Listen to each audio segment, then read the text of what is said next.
Episode 2 force marriage. Rose castle नाम सुनकर माही कुछ सोचने लगी। ये नाम उसे सुना हुआ लगा, शायद कभी बहुत पहले उसने सुना होगा।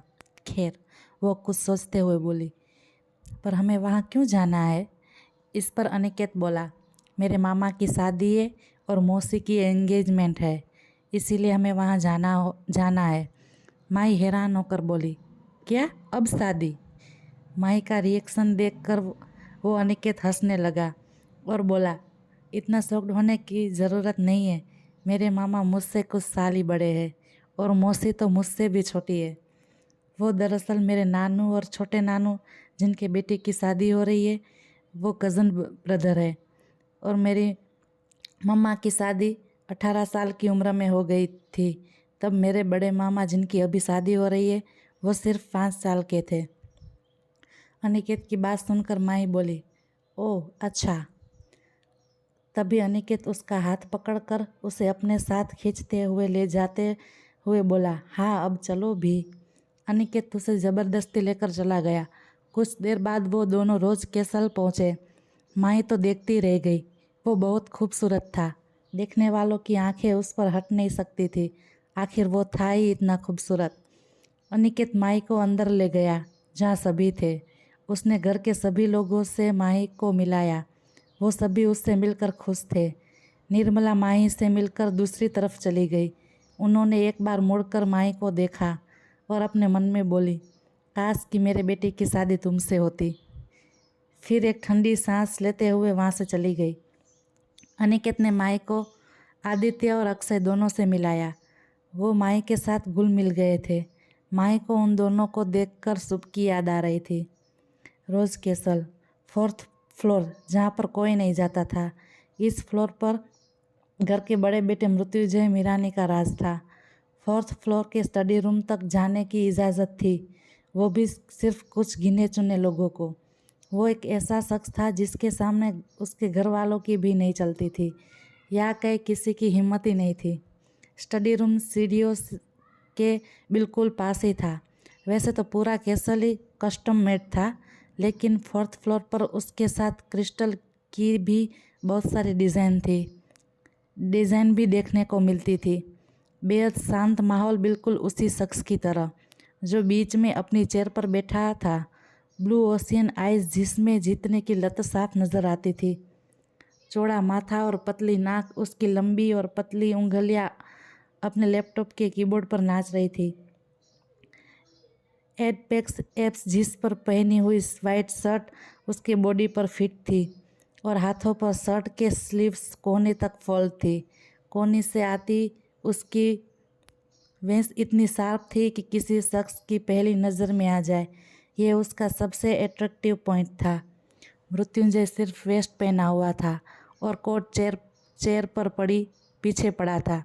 उसके शर्ट के कॉलर में दोनों तरफ ट्रायंगल शेप में 2 ब्रोच लगे थे, जिनका कलर तो गोल्डन था, मगर उनके बीच बीच में डायमंड लगे थे, जिसे मृत्युंजय का एक ज़रूरी हिस्सा माना जाता था। कुछ देर बाद उसके कमरे में कोई एंटर करता है। वो शख्स भी दिखने में हैंडसम था। वो अंदर आते हुए ही बोला, मृत्युंजय, ये तुम क्या कर रहे हो? भूल गए आज तुम्हारी शादी है? इस पर मृत्युंजय ने एक नज़र भी उठाकर नहीं देखा। वो वैसे ही अपना काम करता रहा। इस पर विवान अपना सर हिलाते हुए बोला, तुम ये शादी क्यों कर रहे हो? देखो, मैं अच्छे से जानता हूँ कि तुम्हें संजना से प्यार नहीं है, वरना शादी के बाद भी तुम उसके रहने के लिए नीचे फ्लोर फिर कमरा रेडी करने को नहीं कहते। तुमने तो उसे शादी से पहले ही अलग कर दिया है। फिर भला क्यों कर रहे हो ये शादी? इस पर मृत्युंजय ने बिना उसकी तरफ देखे लेफ्ट हैंड कीबोर्ड से हटाया और साइड में रखी फाइल उठाकर विवान की तरफ फेंक दी। विवान ने उस फाइल को उठा लिया और उसे पढ़ने लगा। पूरी पढ़ने के बाद उसने फाइल वहीं रख दी। तब मृत्युंजय की सरद आवाज़ उसके कानों में सुनाई दी, शायद तुम्हें तुम्हारे सवाल के जवाब मिल चुके हैं। तुम ये शादी सिर्फ 1 महीने के लिए कर रहे हो? इस पर मृत्युंजय सर्द आवाज़ में बोला, शादी नहीं, डील। इस पर विवान बोला, लेकिन। मगर तभी मृत्युंजय ने उस पर अपनी सर्द नज़रें डालते हुए उसे जाने का इशारा किया।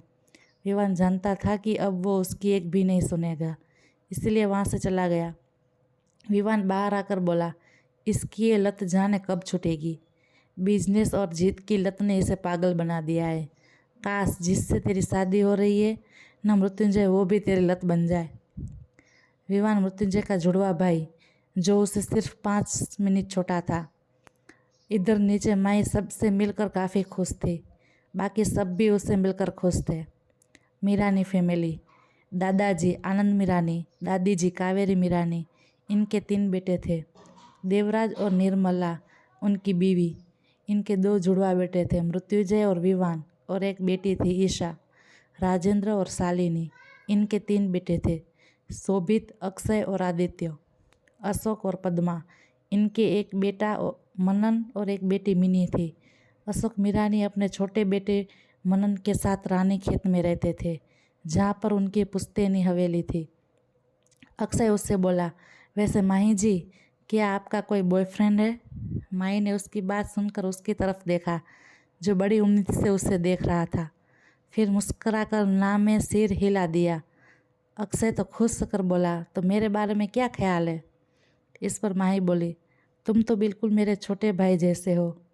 ये सुनकर अनिकेत और आदित्य को हंसी आ गई, और वहीं अक्षय तो शॉक होकर उसे देखने लगा। तो माही ने भी सबको हंसते देख मासूमियत से पूछा, क्या मैंने कुछ गलत कहा?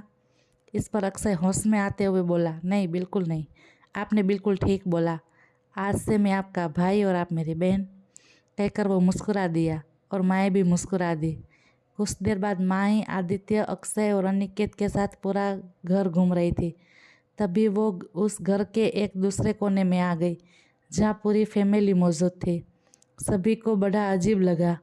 आदित्य अक्षय से बोला, यहाँ क्या हुआ है भाई? इस पर अक्षय बोला, पता नहीं, चल कर देखते हैं। उन तीनों के साथ माई भी वहाँ आ गई। सारे फैमिली मेंबर एक तरफ खड़े थे और एक किंग साइज चेयर पर मृत्युंजय बैठा था। उसके ठीक सामने एक लड़का अपने दोनों घुटनों पर बैठे थे। कई जगह पर उसके चोट लगी थी। उस लड़के को देखकर माई की आंखें हैरानी से बड़ी हो गई। वो भागते हुए उस लड़के के पास बैठ गई और घबराते हुए बोले, शुभ, ये तुम यहाँ क्या कर रहे हो? माई को इस लड़के के पास भागता देख घर की पूरी फैमिली हैरानी से देखने लगी। वहीं शुभ की बात सुनकर तो उसकी हैरानी का कोई ठिकाना ही नहीं रहा। दी, मैंने नहीं भगाया, मुझे नहीं पता ईसा कहाँ है। माई की आंखों में आंसू आ गए। वो उसे गले लगाते हुए बोली, मैं जानती हूँ मेरा भाई सच कह रहा है, तुझे मेरे सामने सफाई देने की ज़रूरत नहीं है। मेरा भाई कभी झूठ बोल ही नहीं सकता। आदित्य, अक्षय और बाकी की फैमिली को समझ ही नहीं आ रहा था कि ये सब देखकर कैसे रिएक्ट करे। इन सब में सिर्फ एक शख्स था जो माई और शुभ को गुस्से से घूर रही थी। एक बाउंसर शुभ की तरफ बढ़ा तो माई उसे गुस्से से बोली, वही रुक जाओ, अगर कोई मेरे भाई के पास आया तो अच्छा नहीं होगा। चेयर पर बैठा मृत्युंजय बड़े ध्यान से माई को देख रहा था। उसकी आंखें सर्द थी, वो बिल्कुल शांत था। तभी उसके पास एक सर्वेंट आया। वो विवान के पास जाकर कुछ बोला, जिसे सुनकर विवान हैरान रह गया। वो मृत्युंजय के पास आया और उसके कान में कुछ कह दिया। मृत्युंजय ने कुछ खास रिएक्ट नहीं किया। तभी उन दोनों के कानों में किसी के चीखने की आवाज़ आई, जहाँ एक शुभ उस बाउंसर पर चीख रहा था, क्योंकि उसने माई को ज़बरदस्ती पकड़कर दूर कर दिया, जिस वजह से माई के हाथ पर चोट लग गई थी। और यही वजह थी कि अब तक मेम ना बना हुआ शुभ शेर की तरह उस पर चीखने लगा। मृत्युंजय से ये सब बड़े ध्यान से देख रहा था। अचानक कुछ सोचकर उसके चेहरे पर छोटी सी टेढ़ी मुस्कान आ गई। वो अपनी चेयर से उठा और माई के पास आ गया। मृत्युंजय को देखकर सारे बाउंसर एक कदम दूर हो गए और सिर झुकाकर खड़े हो गए। माई और मृत्युंजय एक दूसरे को देख रहा था। आज भी माई वैसी ही उसके सामने थी, जैसे वो उसकी पहले मुलाकात में मिली थी। भरी हुई आंखें और घबराई हुई सी उसे देख रही थी। मृत्युंजय ने उसे पकड़ा और अपने साथ लेकर चला गया। शुभ ने उनके पीछे जाने को हुआ तो एक बाउंसर ने उसे पकड़ लिया। इधर माई उससे खुद को छुड़ाने की कोशिश कर रही थी। छोड़िए मुझे, मुझे दर्द हो रहा है। मृत्युंजय ने उसे एक कमरे में जाकर छोड़ दिया। माई लड़खड़ा गई, मगर उसने खुद को संभाल लिया। तभी वहाँ पर एक सर्वेंट आई जिसके हाथ में एक थाल थी। उसमें शादी का जोड़ा रखा हुआ था। उस सर्वेंट उस थाल को बेड पर रख दिया और वहाँ से चली गई। मृत्युंजय एक एक कदम लेकर माही की तरफ बढ़ने लगा और माही घबराते हुए पीछे होने लगी, मगर तभी मृत्युंजय उसका एक हाथ पकड़कर उसे अपने करीब खींच लिया और अपनी सर्द और गुस्से भरी धीमी आवाज़ में बोला, इस जोड़े को पहन कर आओ अभी। मृत्युंजय की बात सुनकर माई हैरानी घबराहट से बोली, क्यों? इस पर मृत्युंजय उसके हाथ को कसकर पकड़ते हुए बोला, क्योंकि तुम्हारी शादी है मेरे साथ। ये सुनकर माही से हैरानी से उसे देखने लगी और गुस्से से बोली, शादी? मैं आपसे शादी नहीं करूँगी, कभी नहीं। वो अपना हाथ छुड़ाकर वहाँ से जाने लगी, मगर मृत्युंजय की पकड़ से हाथ छूटना तो दूर, वो खुद भी नहीं निकल पा रही थी। उसने अपना सिर उठाकर उसे देखा और कहा, ये क्या ज़बरदस्ती है? इस पर मृत्युंजय गुस्से भरी धीमी आवाज़ में बोला, सही कहा, ये ज़बरदस्ती ही है। शादी तो तुम ही करोगी। अगर जल्दी तैयार होती तो ठीक, वरना तुम्हारा देरी की सज़ा तुम्हारा भाई भुगतेगा। मृत्युंजय की धमकी सुनकर माया सहम गई। वो बोली, मेरा भाई, आप उसे कुछ नहीं करेंगे। वो नहीं जानता कि आपकी बहन कहाँ है, उसे छोड़ दीजिए। मृत्युंजय पर माही के रोने और गिड़गिड़ाने का कुछ खास असर नहीं पड़ा। वो अपना पहले वाला लहजा बरकरार करते हुए बोला, तुम्हारा भाई तब छूटेगा जब तुम मेरी कैद में आओगी। फिर उसने थाल में सजे लाल जोड़े की तरफ इशारा करते हुए कहा, इसे पहनो और तैयार हो जाओ। इतना कहकर वो वहाँ से जाने लगा। फिर रुककर बोला, अगर 5 मिनट में बाहर नहीं तो मैं अंदर आ जाऊँगा, फिर चाहे तुम किसी भी हालत में हो और क्यों ना हो। माई उसे हैरानी से अपनी आंसू भरी आंखों में उसे जाता हुआ देखती रही और फिर बेजान से नीचे बैठकर रोने लगी। जब इसे मृत्युंजय की बात याद आई तो वो उठकर शादी के जोड़े को उठाने लगी, जो गहरे लाल और गोल्डन कलर का था। यह उनका खानदानी जोड़ा था। माइयाँ सिसकते हुए तैयार होने लगी। ठीक 5 मिनट बाद ही डोर खुला। माइयाँ इस वक्त अपने ब्लाउज़ की डोरियाँ बंद कर रही थी, जो उससे हो ही नहीं रहा था। अचानक गेट खुलने की आवाज़ सुनकर वो चिहुक गई और पीछे मुड़कर मृत्युंजय को देखने लगी, जो अपनी लाल आंखों से उसे देख रहा था। वो उसके पास आया और डोरिया को बंद करने लगा। माइया उसके छूने से डर से कांप रही थी और मृत्युंजय उसकी डोरियों को कसकर खींच दिया, जिस वजह से माइया ने सिसकते हुए आंखें बंद कर ली। मृत्युंजय ने उसके चेहरे को दुपट्टे से ढक दिया और फिर उसका हाथ पकड़कर उसे अपने साथ नीचे ले जाने लगा, गार्डन की तरफ जहाँ बीचों बीच मंडप लगा था। वहाँ पर मीडिया भी आई हुई थी। वैसे भी रोज़ कैसल में आने का मौका कोई भी गंवाना नहीं चाहता था। मृत्युंजय ने माइया को लाकर मंडप में बिठा दिया, खुद उसके साइड में आकर बैठ गया। माइया का चेहरा आंसुओं से भीगा हुआ था। उसे अपने परिवार की फिक्र हो रही थी। उसने आंसुओं से धुंधली होते आंखों एक बार चारों तरफ घुमाया और कुछ लोगों पर जाकर रोक दिया। वो हैरानी से उधर देखने लगी। वहाँ पर उसके दादाजी, दादी और भाई खड़ा था। माया उनके पास जाने को हुई तभी मृत्युंजय ने उसका हाथ कसकर पकड़ लिया। माया वापस बैठ गई। उसने अपनी आंखें कसकर बंद कर ली, जिस वजह से 2-3 आंसुओं की बूंद उसकी आंखों से लुढ़क कर गालों पर आ गई। पंडित जी ने शादी के मंत्र पढ़ते हुए उन दोनों को फेरे लेने को कहा। मृत्युंजय ने माइया को जबरदस्ती खड़ा किया और फेरे लेने लगा। 7 फेरे कंप्लीट करने के बाद पंडित जी ने मृत्युंजय को मंगलसूत्र की थाल को आगे कर दिया। मृत्युंजय ने उसमें से मंगलसूत्र उठाते हुए माइया के गले में बांध दिया। माइया के आंखों से एक आंसू की बूंद गिरकर मृत्युंजय के हाथों पर गिर गई, मगर मृत्युंजय को कुछ खास फर्क नहीं पड़ा। तभी पंडित उससे मांग में सिंदूर भरने को कहता है। मृत्युंजय एक चुटकी सिंदूर लेता है और उसे माइया की मांग में भर देता है। माइया के फोरहेड के साथ उसकी नाक भी लाल हो जाती है।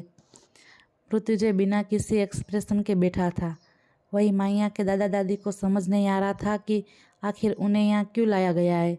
और शुभ, इन सब में माई को ढूंढने की कोशिश कर रहा था। उसके साथ आदित्य, अक्षय और अनिकेत भी यही कर रहे थे। इधर जैसे ही पंडित जी शादी पूरी करते हैं, वैसे मृत्युंजय खुद से दूर खड़े एक शख्स को अपनी सर्द नज़रों से देखता है। वो शख्स हाँ में इशारा करता है और सभी मेहमानों और पंडित जी को वहाँ से बाहर भेज देता है।